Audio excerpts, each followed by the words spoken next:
Hi, so the purpose of this video is to show you how to use tool locators. I actually made this video twice now. Yes, my audio was off.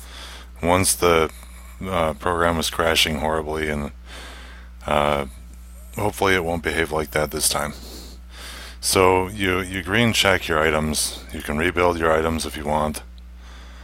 Hit the G1 button. That'll bring up the simulation portal, which will also allow you to do timing and sync codes. I don't use that because I can't post the program and have it run because it won't handle part transfer, and also I find this kind of confusing. I mean, the sync codes work like this. You could take like this approach and tie it to that, so the machine will say wait here, and when this gets here we'll do these both at the same time. Yeah, but I do this stuff in Simco. It seems more straightforward, and I also can put a pick off routine in that'll work that way. So if I save those changes, you'll see that sync happen, I believe. So if I hit the launch button, I hope that the machine will come up. It seems to be working right now, so that's positive. So I bring the machine over and we see oh, what the heck. So it saved my my resolution to tool loading problems from the last file. Somehow I must have hit save. So I'm not going to be able to show you, but when it auto-loaded these tools, these locators all came in backwards. So this DNMG holder was over here, this holder was over here, all these holders were flipped backwards. I had bad projection links, so this tool was sticking into the way covers down here. And so if I ran the simulation, instead of running nice like it's about to do, it was crashing all over the place. Like this lower turret. So I mean, I guess for all intents and purposes we could correct the problems with the lower turret. We just saw a crash on it. And this drill is huge, or ML has huge stick out. And I don't know if that's a problem or not. We might see a crash. No. Okay. So anyway, we'll drop out of this product and drop out of this product.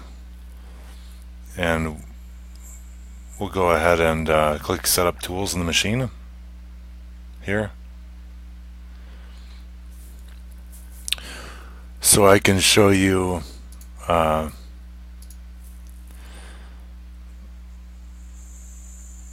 resolution of these problems. So for this tool, for example, I could click on this plus sign, set projection length, and I can find out where my tool is, first of all. So go ahead and project my tool out,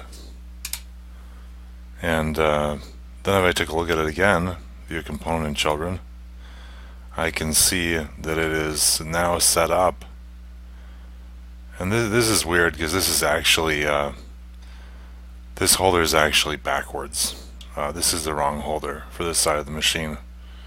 These coolant caps go on the I mean, we have custom coolant caps here, but they cover this side of the drill. This is the side that is presented to the machine. So I've got a secondary problem, which is it loaded the wrong triple boring holder. This is a left in a right hand application. So if I remove this tool and remove the pocket, the locator, then I can go to upper, 3-station boring bar, and I'm going to look for a right. And I don't know what this means. Lathe insert up, lathe insert down.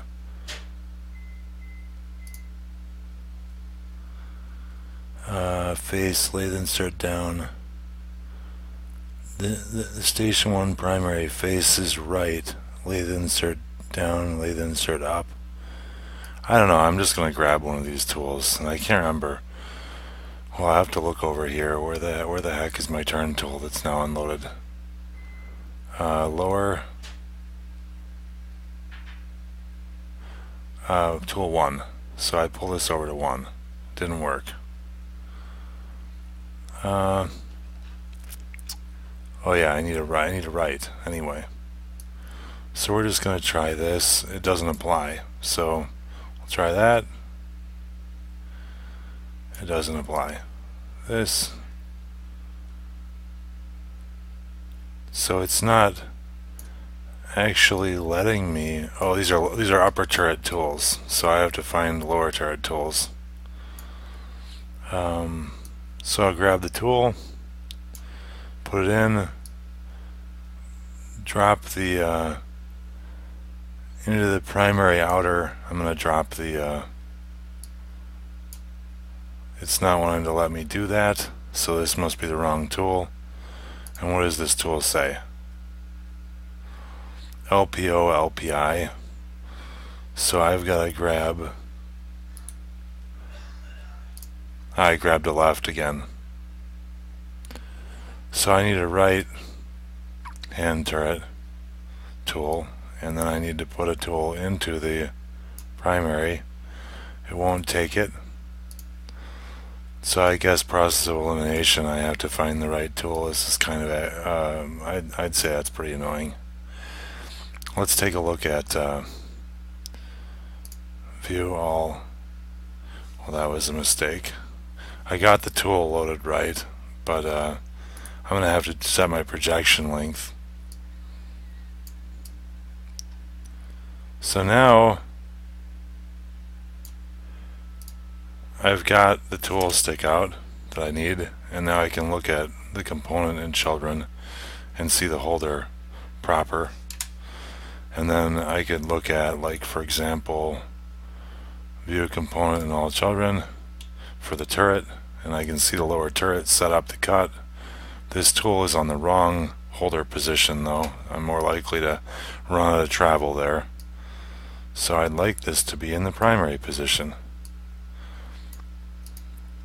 And why can't it be in the primary position? Remove. So if I grab this tool, so this obviously isn't the right tool. Obviously they've got some kind of stupid algorithm working here, and you have to find the tool that will allow you to put the tool that you depicted into the holder. I need it in station 1, the primary. I need it on the primary position. This is a new problem. I haven't really messed around with these too much, and the stupid thing is I don't even need a triple station turret holder for this, but it loaded one automatically.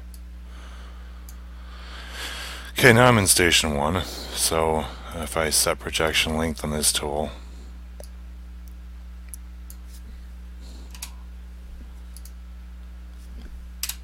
and hit enter, then I should be able to view the component in all children for this. And so by loading the correct turret tool, I can prevent the crash in the simulation product. We're going to set the projection length to something more realistic on the lower. You know, not completely realistic, because I don't actually want to... screw it. We'll go for something kind of realistic and see what the machine does with it. Then I want to show you something a little more straightforward. We'll unload the upper turret cross-turning left insert up holder. So I'll remove the tool, remove the holder, and then I'll go to the upper turret tools. So you can see how you can waste a lot of time fast doing this kind of stuff. So I want a cross-turning left insert up from the upper turret, and I want to put the DMG rougher into that station, and then I want to view component in children, and you can see I loaded it correctly.